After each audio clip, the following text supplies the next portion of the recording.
Dee, thank you so much for being here today. My You are one pleasure. of our 2019 MVPs of horror. I'm So honored. I will be the first to congratulate you for that.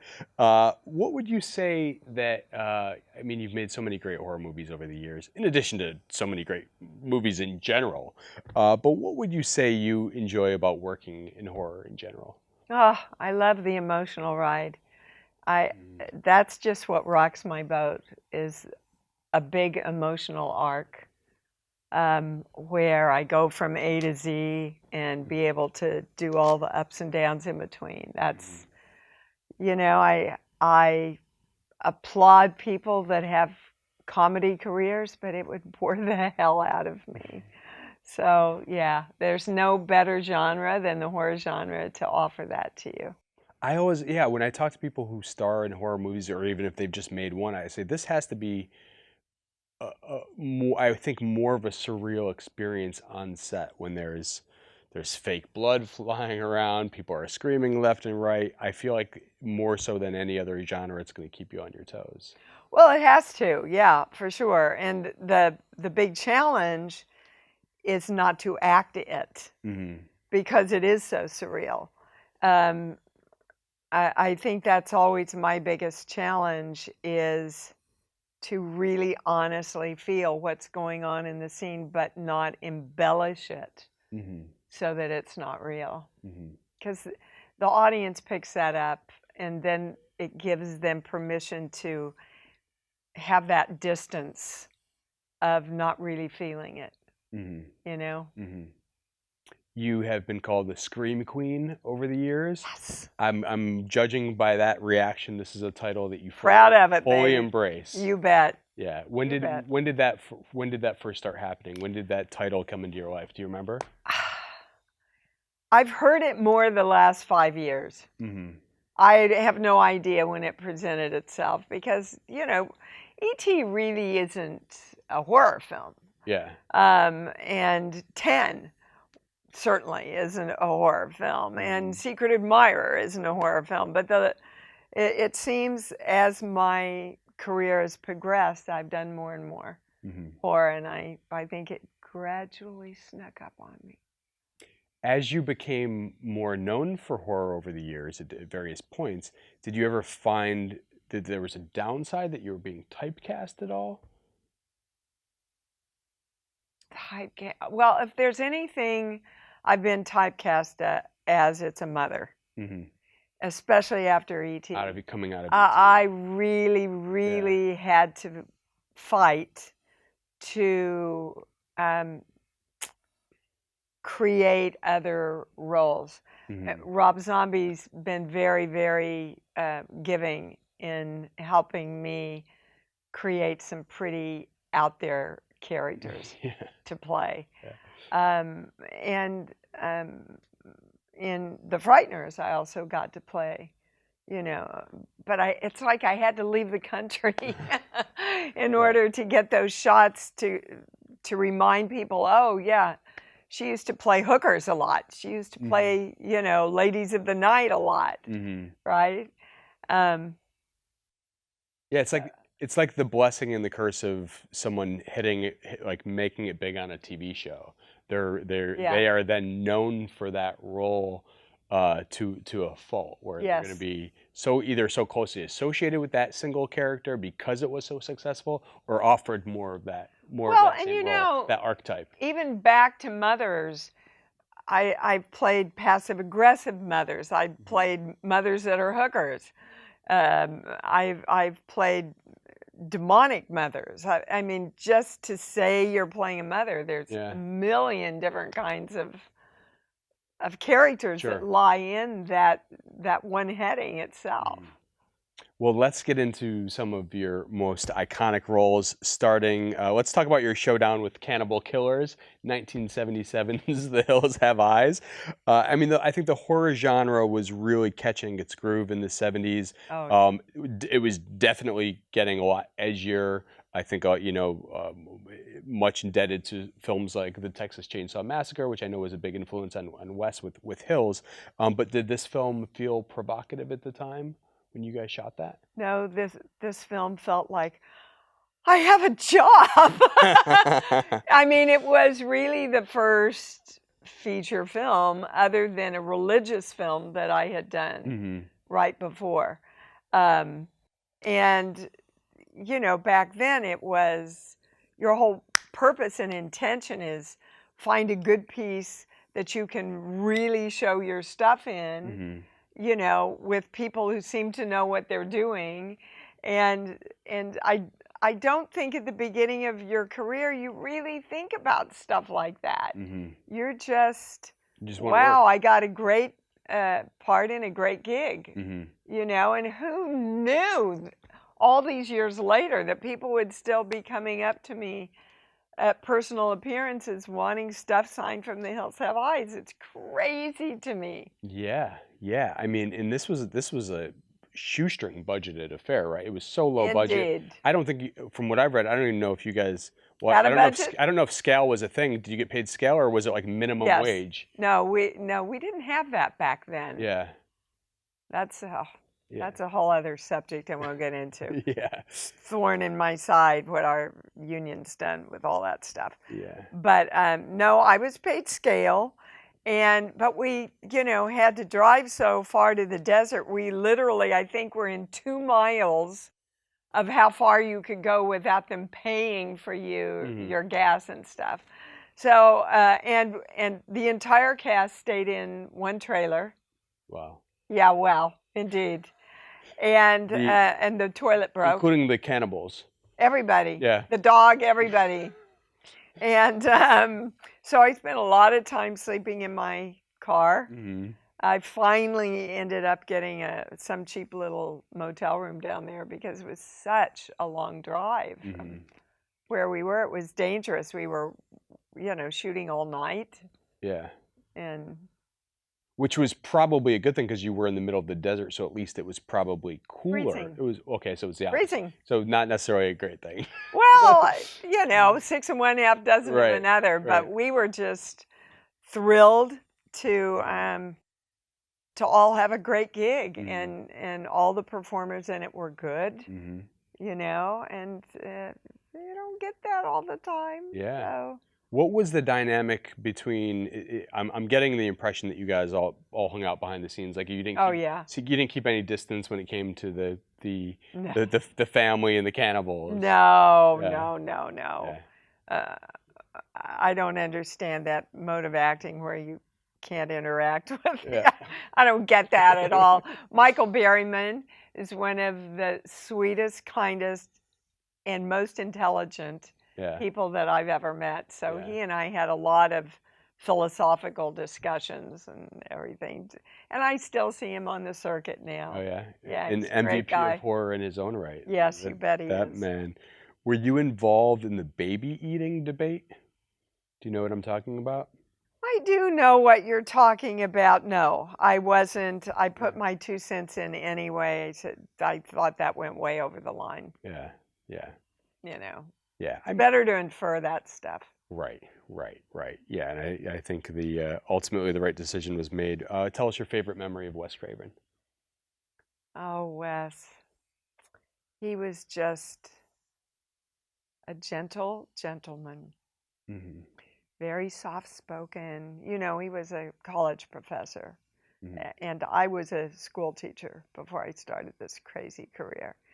So we had a couple of discussions about education, but he was just very quiet and gentle. Crazy doing that kind of film, isn't it? That he's quiet and gentle. Yeah. Kind of an oxymoron.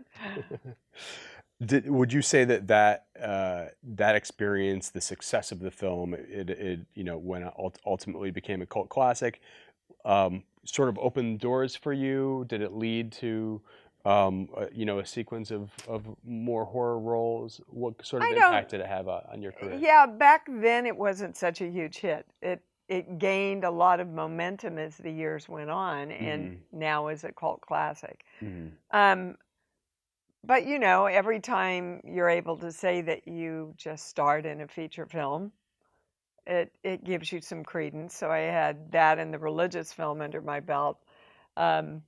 So it got me indoors, but I wouldn't say no that it catapulted me in any way at all. Well, it's easy to see, I think, why you took on the banner, or people gave you the banner of Scream Queen, because I think you own one of the all-time great screams, and that's in the movie The Howling, where, of course, Karen transforms into a werewolf on a live television news broadcast. What can you tell us about filming that sequence? Well, Joe Dante, our director, came up to me and said, Dee, just give us a little scream. We'll lay it in. We'll lay in a scream. And I went, well, give me a shot at it. Let me. So I did it. And he came up afterwards. He said, oh, yeah, I think we're probably going to use that scream. And they echoed it, which made it even, more powerful. But I'm a good screamer. Yeah. Yeah. In a lot of ways. That is proven. How many takes did it take to that? So that was just the one take, that scream that you guys captured? I don't remember doing more than one. Wow, that's amazing. But I'm kind of I prefer one takes. Yeah. Especially if it's a highly emotional thing. Because the method that I use, I don't break anything down. I don't work on stuff. I don't think about stuff. I don't replace my own memories with. I work. My mentor was Charles Conrad, and he taught us to come in and get our energy up so high that you literally surpass your mental mind. And for want of a better word, you kind of channel the character. And that's a high for me. And so I've worked that way ever since. So in the highly emotional stuff, if you trust yourself and your director trusts you and you can just go with wherever she takes you, that's really when the magic happens. And a lot of that kind of thing happened on The Howling. I was engaged to Christopher at the time. Yeah.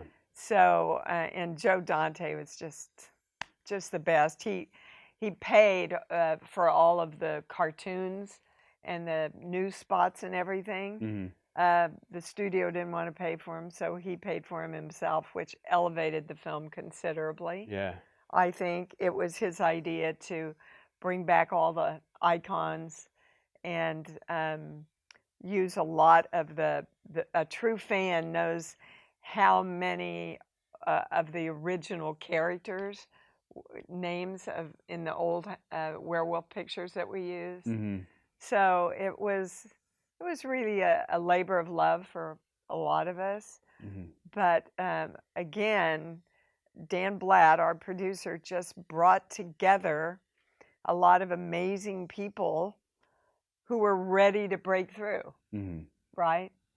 And put us all together. It was funny because everybody thinks I got Christopher the job, which is not true at all. Dan called me and said, we've got a great cast for you, Dee, but we can't find the guy for your husband. Now, it had never occurred to me, right? I obviously read the script.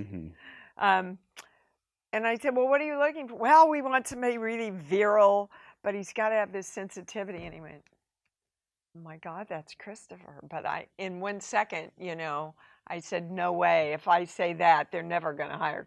I went, there's this guy I worked with, Christopher Smith or Stone or some S name. Well, they went out and found him and called him in, and he went into audition. He got it all on his own.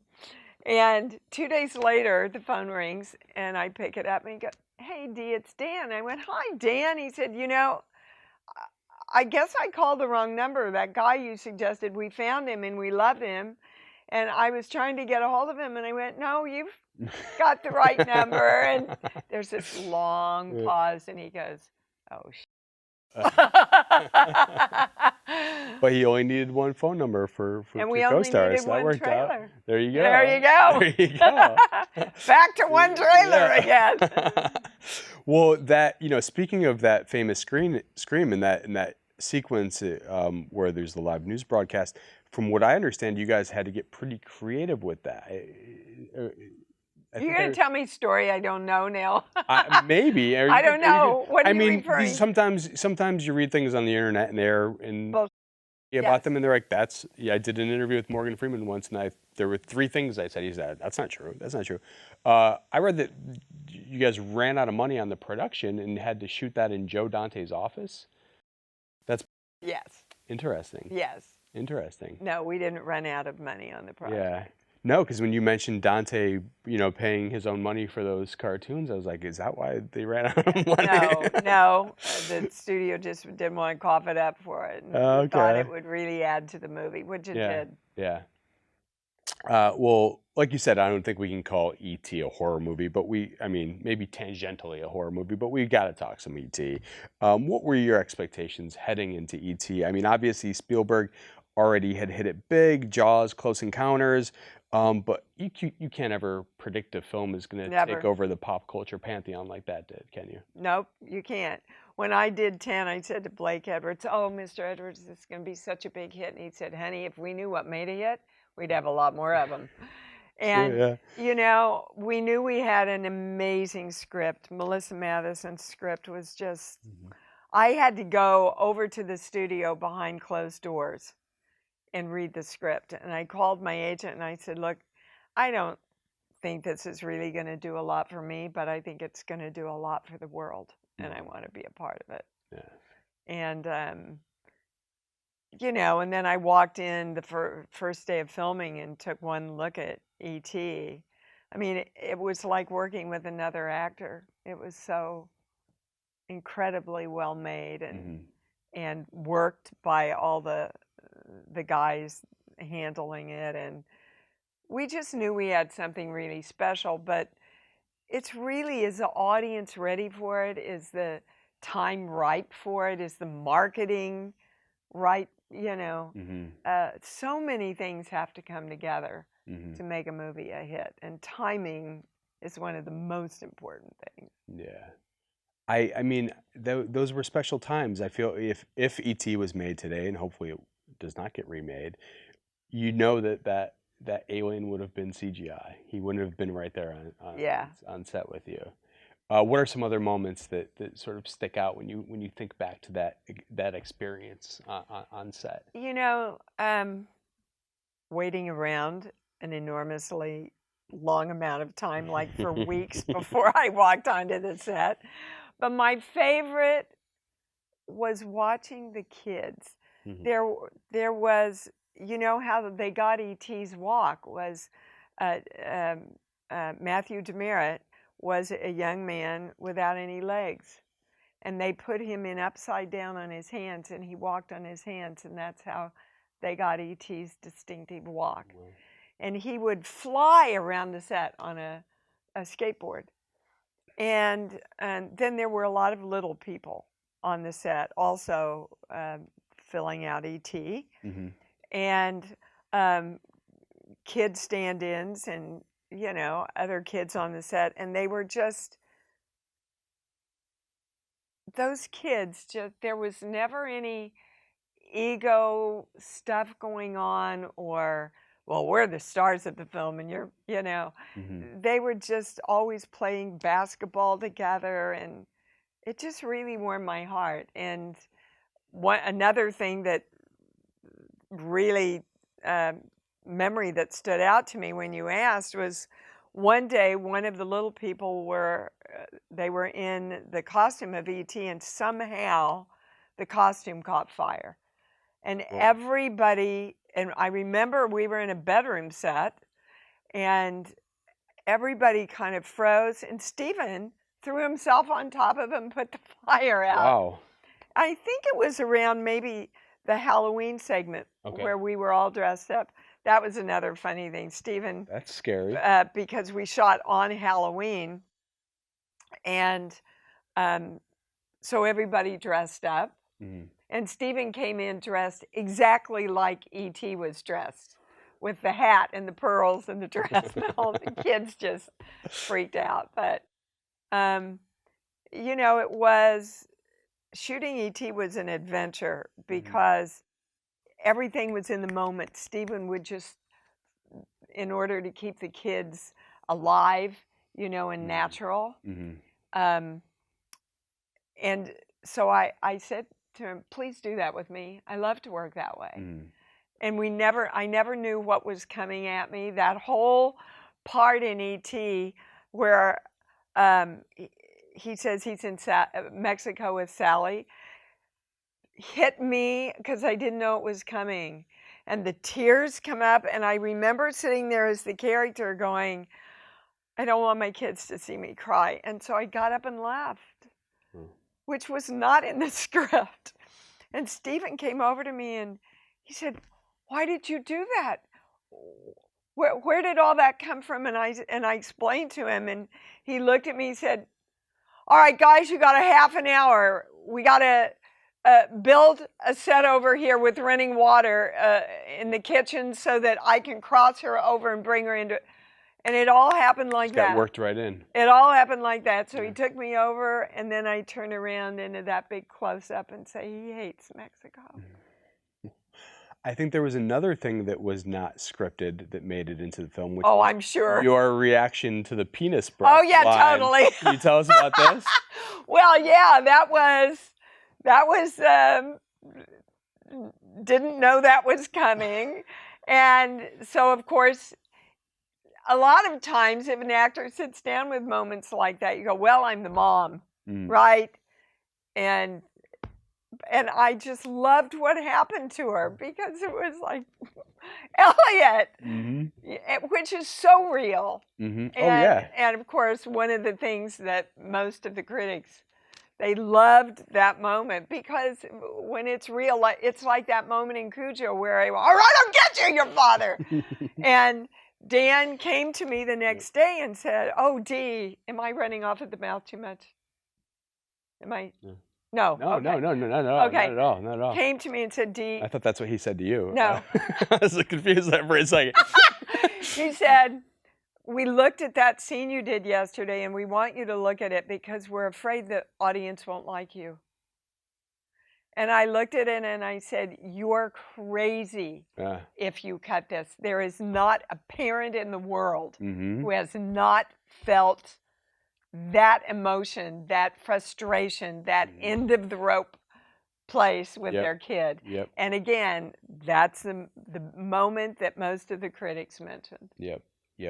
And also, you know, back to E.T., like when you hear your child swear for the first time, you know, you just can't help but laugh. It's just hilarious. You know, like they shouldn't be doing it, but it's so funny.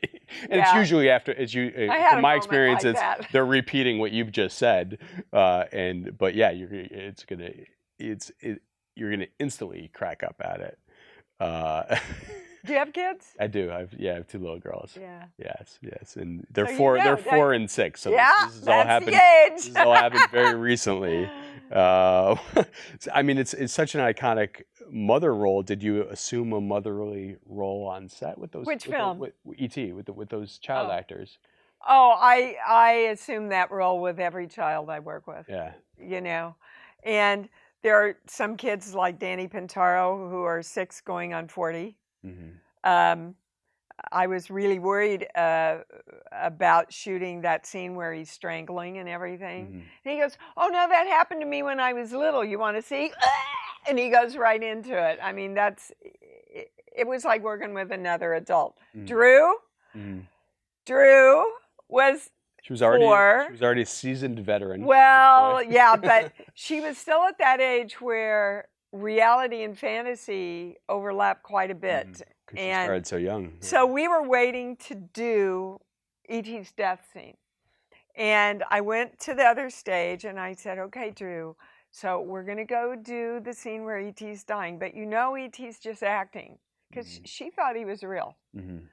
And I said, he's not really sick and he's just acting like we act.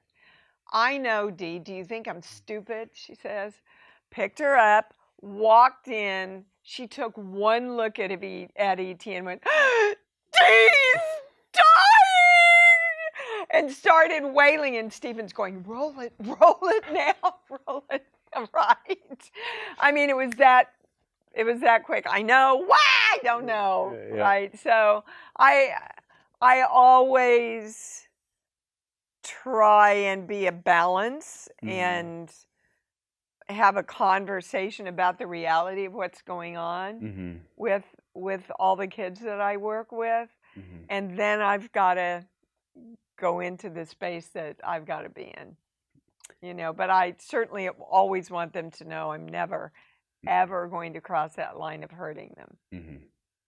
This is a film that has touched so many fans over the years. Yeah. I told you my own ET story just in the green room. What are some of the most memorable stories you've heard from people? I'm sure you've heard some good ones over the years. Yeah, I was telling you everything from I was conceived in the backseat of the car at the drive-in when my parents went to see it. But for sure the most touching one was a mother that came up and said, Miss Wallace, I just want you to know you're part of a miracle in my life. My son's autistic. I had never heard him speak for 10 years. And I took him to see the re-release of E.T. And on the way home, he started saying every line that E.T. said. It's incredible. I mean, can you imagine not hearing anything come out of your child for 10 years? And then, but that movie. It's like a movie. That story reminds me of something that would be scripted. There's something about that movie that reminds our hearts of what's true. And it goes inside you and opens up places. It's a magical film, and it's our Wizard of Oz. It's going to live forever. Yeah, I agree wholeheartedly. I do hope, by the way, that the child who was born as a result of their parents watching E.T. at a drive-in, I hope they were named like Elliot or E.T. They were. Yeah. What was the name? Elliot. It was. Yep.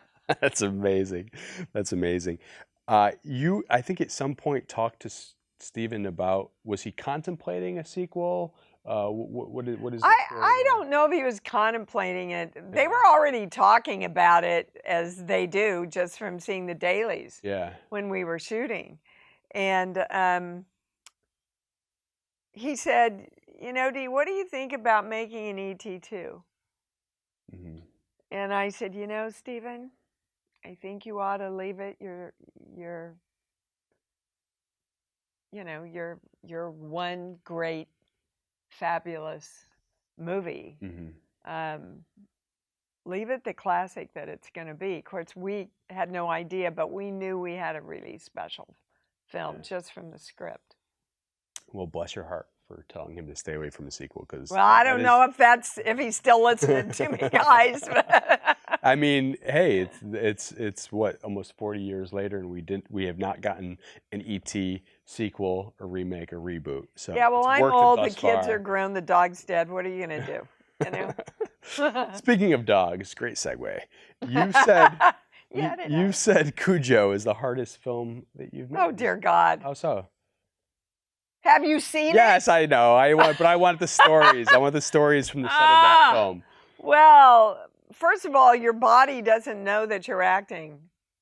So your body goes through all the chemical adjustments that it does when you're really in fight or flight and fear.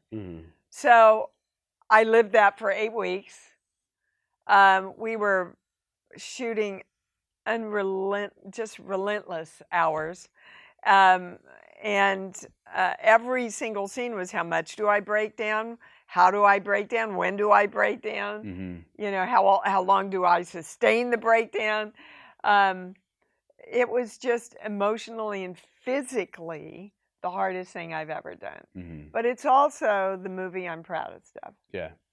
How did you deal with the emotional turmoil that you endured on that? Well, I blew my adrenals out. That's how I dealt with it. Yeah. You know, I mean, it's your job to jump in and again be as truthful and honest as you can in your performance. And I want everybody to know there were 13 dogs that played Cujo, all trained to go after different toys for different tricks because you can't overwork an animal. Mm-hmm. Trust me, those dogs were taken much better care of than I was.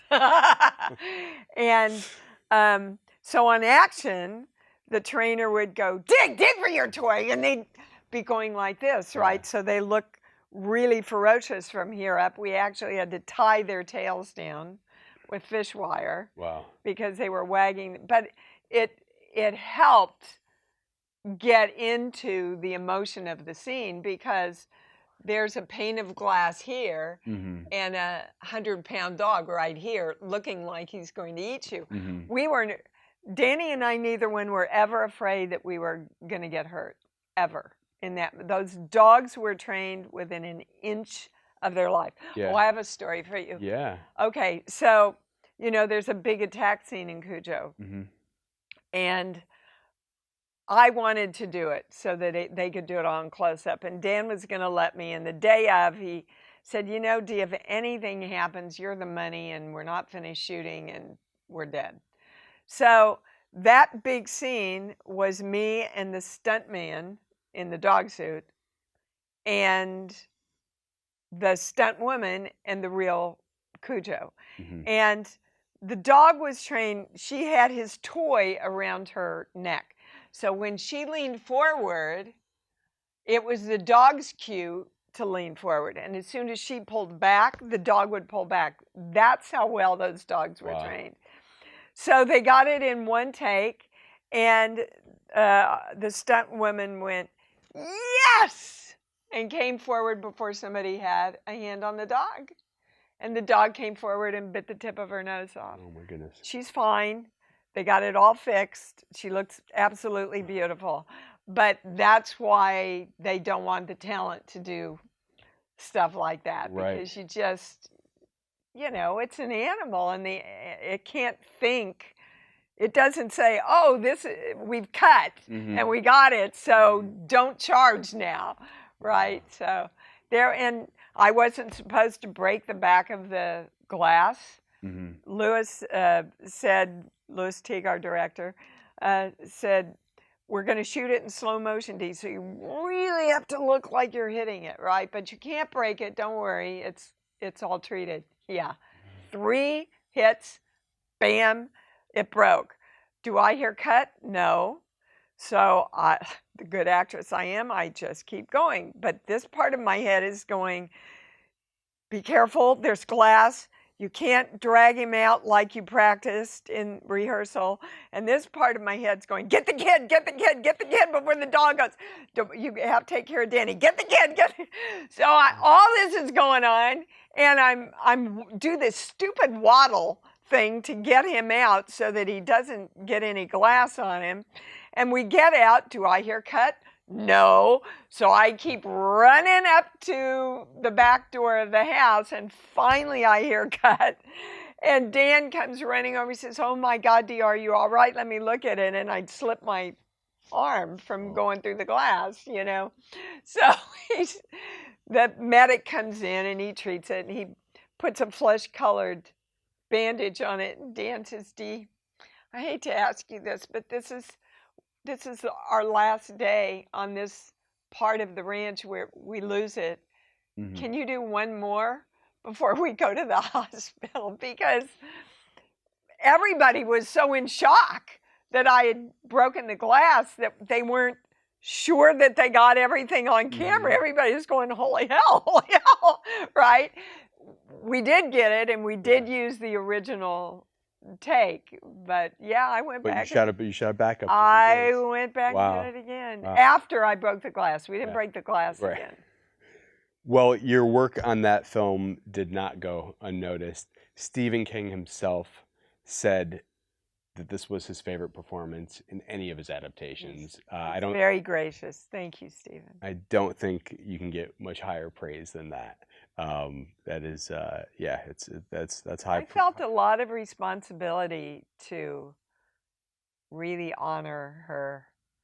You know, for me, it was never a horror film. For me, it was a film about how far a mother would go to protect her kid.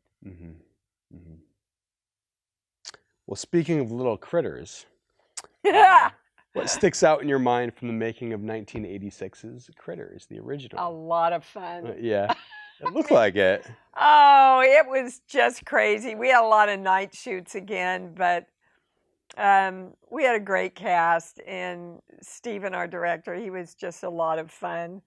And the guys who created the critters and ran them, I mean, I can't stand. Oh, you'll lose me if I stand up right in the shot. I can do it from No, I here. think we're okay. So we'd be in this big emotional, scene and everything, and all of a sudden we'd hear, "Okay, roll them in."